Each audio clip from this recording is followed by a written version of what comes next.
Hey guys, welcome back to a new video. I'm Stephanie West. I'm an LPC here in the state of Michigan. So this isn't a new idea. This is supposed to run in tandem with my last video that talks about getting triggered and what you can do to kind of express your needs in the moment. One of the things I suggested in that video is seeking clarification. And I don't think I camped out or developed that well enough. So I want to take a quick minute here and kind of illustrate what that might look like. And of course, I have other fun anecdotes where I have my own, quirky response going on. And so I use the habit of seeking clarification to help move me through the distress. So it was probably several weeks ago. I had a coworker here who, at the end of session, I kind of popped into their office quickly and I just made, a quick comment, and they were in the middle of something and they looked up and they looked down again. And my body immediately flooded with what I would call the feeling of shame. Now, there was nothing in our conversation that would have been shame-inducing, and there was nothing even in our nonverbal response that should have been shame-inducing, but something kind of just triggered in me. And we've talked about trigger is that physiological response. It's not just discomfort. It's a feeling of helplessness where physiologically we're being flooded with something that's overwhelming. And so I go to my next session and I'm a good therapist, but I'm also thinking like, what was that? What was that? And I go through a second session. And at the end of that second session, I went to my coworker and I said, hey, can I ask a quick question? Did I annoy you earlier? And they said, like, Steph, what do you mean? I said, okay, well, I came in after that one session and I made a comment and you looked down and you looked up and I felt like you were annoyed with me.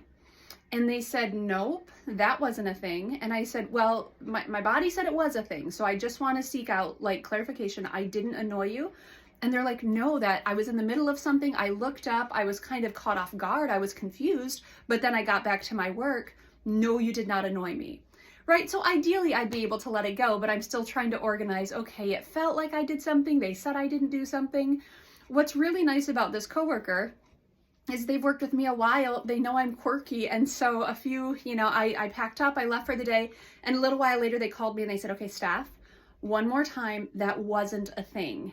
And I was like, okay, you keep saying that and I'm going to believe you, but it's going to take me a minute to process through that wasn't a thing.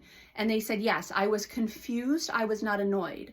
So I kind of sat with that for a few minutes and I get home and I text them and I said, okay, thank you for letting me know that you were not annoyed, that you were confused. My body misread that. And now I understand what confused looks like for you.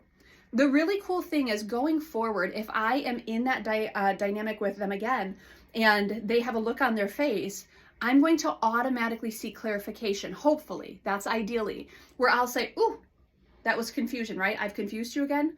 Guys, I confuse people all the time. I really am a touch quirky. And so I just have to do a lot of clarification seeking, unfortunately. But I have that permission with them to say, that was confusing, right? I've confused you. And if, let's say I have annoyed them, they could be like, no, Steph, this is what my annoyed face looks like. And then I can update kind of my database of their particular micro expressions.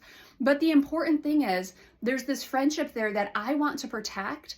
And so I can't conjure up a scenario in my mind like, oh, they're annoyed with me and create this big scenario. So now I'm not talking to them. And they've got no idea this is going on because it's all my internal dialogue. And so it's important for me to go seek clarification. It's for the benefit of the relationship. And I also start the conversation with saying, hey, we know that my body sends me misfires all the time. We know that I read things as dangerous. They're not dangerous.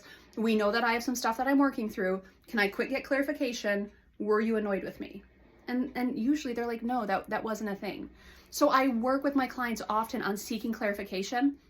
Because the bummer is our brains, which are so beautifully created and wired to protect us, they also overprotect us. They take data from years ago at this point, decades ago in my situation, and they superimpose it on the present and they call it fact. And my job is to say, just a second, I've got to ask some questions. Is it fact? Are you annoyed? Or am I just oversensitive right now? Am I just over responding to the situation? Physiologically, my body said I was in danger. I was not in danger, so I had to seek clarification. I asked a friend, hey, could you clarify this for me? And maybe as annoying or as immature as that sounds, it's one of the foremost things I can do to protect relationship. And the cool thing is I've now updated my database of reference points with this friendship. That's what confused looks like to them. Well, now I know.